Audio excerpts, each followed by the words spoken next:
কুলধারা গ্রাম, ভারত। ভারতের রাজস্থানে রয়েছে এক ভৌতিক গ্রাম কুলধারা। এখানে আজ থেকে প্রায় 200 বছর আগে এক রাতেই হঠাৎ করে গ্রামের সবাই উধাও হয়ে যায়। এই গ্রামে বাস করত পালিওয়াল ব্রাহ্মণ সম্প্রদায়। স্থানীয় কাহিনী অনুযায়ী এক অত্যাচারী জমিদার গ্রামের এক সুন্দরী মেয়েকে জোর করে বিয়ে করতে চেয়েছিল, তাই পুরো গ্রাম এক রাতেই চলে যায়। আবার যাওয়ার আগে তারা এমন অভিশাপ দিয়েছে যাতে কেউ এখানে আর বসবাস করতে না পারে।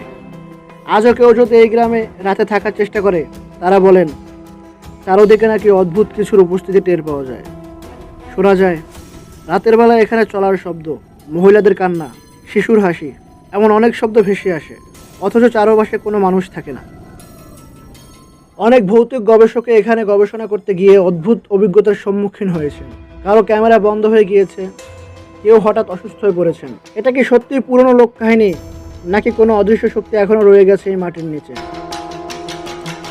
আপনি এই তিনটির মধ্যে কোন জায়গায় থেকে ঘুরে আসতে চান অবশ্যই কমেন্টে লিখে যাবেন।